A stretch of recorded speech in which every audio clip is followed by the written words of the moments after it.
Hi there, coaches. So I wanted to come in here and talk to you about 3 common mistakes that I see time and time again that coaches fall into or make when it comes to nailing their niche and identifying their ideal client avatar. So I want to call these mistakes out. I want to tell you why they're mistakes and hopefully help you to either avoid them completely, or if you recognize that you're in any of these states and you're struggling, you can then stop and change tack. So you've been told over and over that it's really important to dial in and specify your niche and your ideal client. It helps with your marketing and your messaging and that clarity. And any half-decent business coach and mentor will tell you that all day long. You need to get dialed in. You need to be specific and clear. But whether they can help you to find and dial in and define your niche and ideal client is another thing.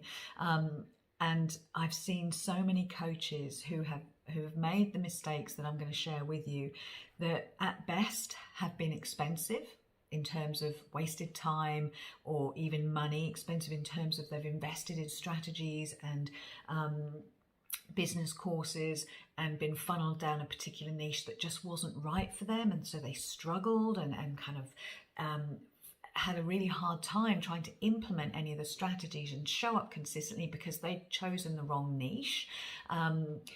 And at worst, that's at best, it's expensive, time-wise and money. And at worst, it's potentially fatal to your dream business. Again, I've seen so many coaches who are either on the verge of or have thrown in the towel on their dream business because they just couldn't get it to work. They just couldn't attract and enroll clients and couldn't figure out their niche. And so they started to believe that this business of being in business just wasn't for them.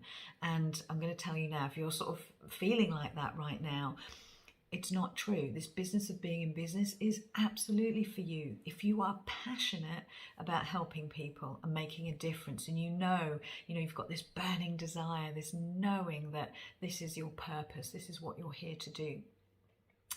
Okay, so let me dial in to the mistake number 1. Now, this one is very common, and it's the resistance to the process of actually narrowing down your niche and becoming very specific and targeted in who you're talking to, so your ideal client avatar and your audience.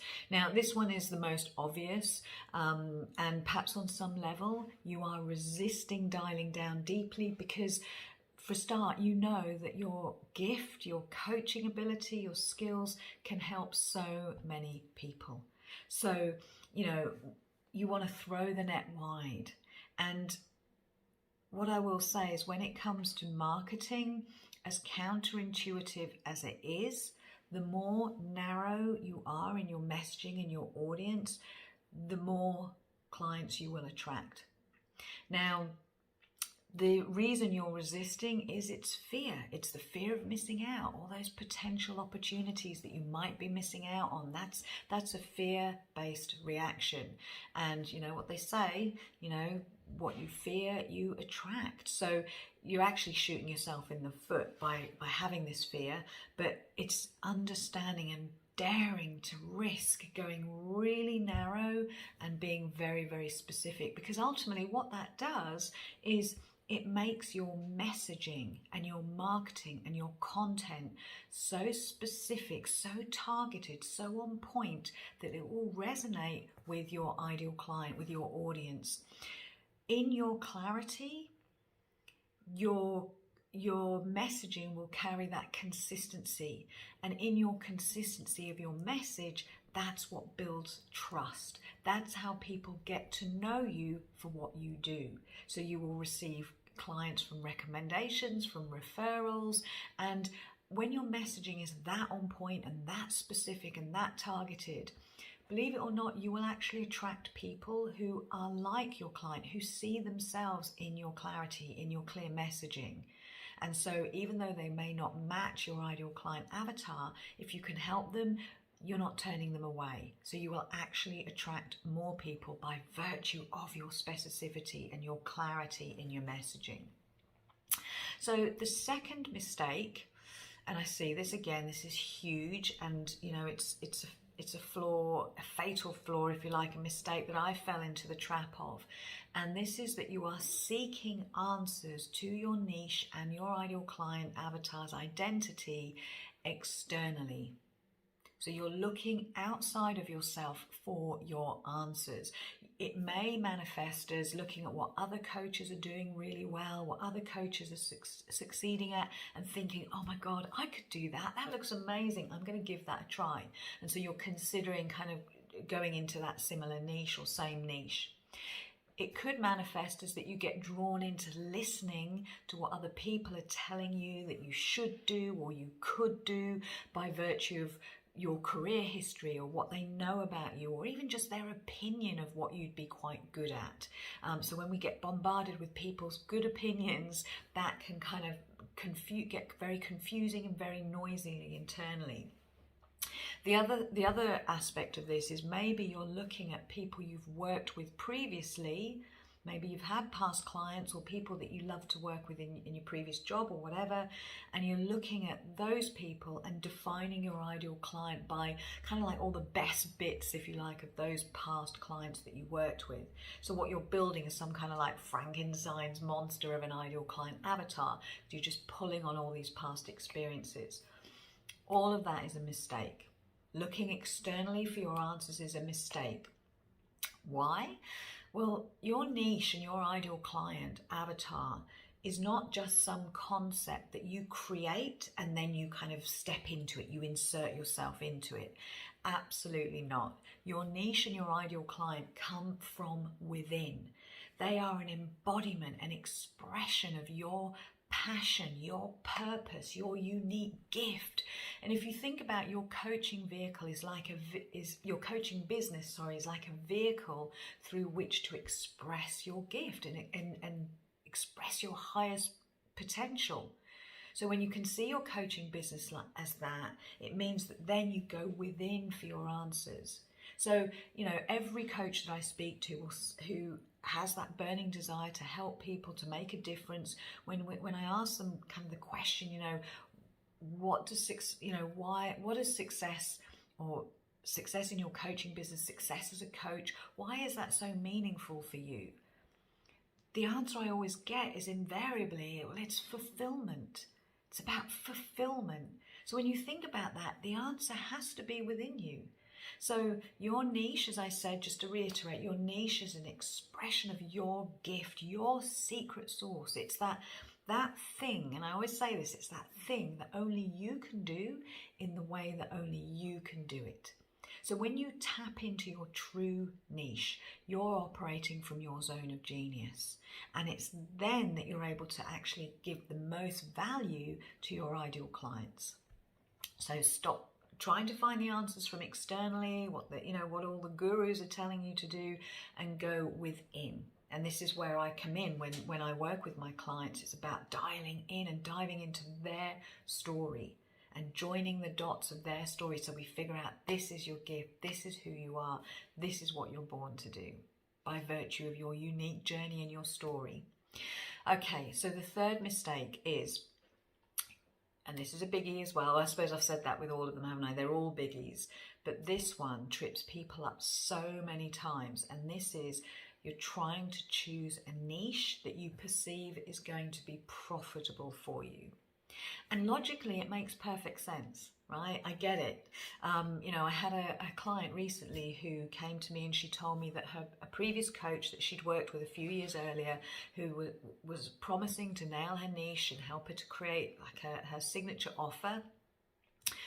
Part of the process in working with this coach was looking at what category of people, if you like, would pay the type of amount that she was asking for her coaching. Like the literal dollars and cents, pounds and pence. Who would pay, what category of people would pay that kind of amount? Now, my client back then, she trusted this coach. She went along with the chosen category because logically this chosen category made sense. Yeah, I can see how they've got the money to invest in coaching and they'd want this particular problem solving. The problem with this and the mistake with this for this particular client, she just wasn't feeling it. but she trusted the coach. It made logical sense, so she went with it. Once the coaching had ended, she abandoned that niche and ideal client because she just couldn't, she didn't know what to talk about every day in her content. There was no kind of sustainability in her energy, and she just abandoned it. So again, a complete waste of time, a complete waste of money. So here's the truth bomb when it comes to this particular mistake, that you are not choosing a niche that you perceive to be profitable, because it's not actually the niche that is profitable. You are the profitable element of your coaching business. And that comes by virtue of your clarity and your alignment with your gift, with your inherent zone of genius, that thing that you're here to deliver by virtue of you being here on the planet, your incarnation. You have a gift, you're here to serve a purpose and share a message. And so when you can tap into that, you are unstoppable. And that's where the energy of passion really comes in. Passion is a mountain moving energy, and it's sustainable because it's ever flowing. It comes from within. So you imagine you're showing up every single day with that passionate energy. Every piece of your content is being infused with that passion, that clarity, that influential energy. You show up like that every day, you are going to magnetize your ideal clients to you. You are going to magnetize opportunities, the resources that you need that will help you grow and meet your goals. And ultimately, people buy people. So you determine the profitability of your niche by virtue of how you're showing up and how clear you are. So, when you're aligned with your niche, when you are truly aligned with who you're here to help, and it feels passionate and purposeful, as I said, you are unstoppable. And just to kind of make a final point on this one, that you'll see coaches in any field, be it health coaches, mindset, business, confidence coaches, leadership coaches, parenting coaches, all of those. You'll see that there are those coaches in any one of those fields that are absolutely rocking it. And then you'll see those who are struggling. And by rocking it, by the way, I don't just mean they're earning a ton of money. I mean they are showing up totally in their zone, totally in flow, having a great time, loving what they do every day, sharing a shit ton of value and having so much fun, as well as thriving financially and attracting clients. So again, what's the difference between those who are rocking it and those who are struggling? Well, it's alignment with the true niche. It's a clarity and it's an energy thing. So you with that clarity and that alignment, that specificity, that dialing in, knowing that the answers are within, knowing that this is an expression of your gift, your passion, your purpose, all of that produces this source of energy that is sustainable, that is impactful and influential. And as you show up in that energy, literally, it's like you kick fear to the curb. Fear just dissipates. You're no longer worried about showing up as an imposter or comparisonitis and all those kind of things that we worry about when we don't have that alignment and that clarity. And you're able to just show up truly, authentically, and properly standing in your power. So guys, I hope you found this helpful. If any of this resonated, then put some comments below. Where are you with your clarity journey? And if you just want to cut to the chase and you're done with the struggle and you're done with kind of flip-flopping about and you just want to get straight into that alignment, then I'll put a link below this video so you can just book a call with me and we'll talk about how I can help you, because my zone of G is helping you find your zone of G. Okay guys, have an amazing day and I will speak to you all again soon. Bye for now.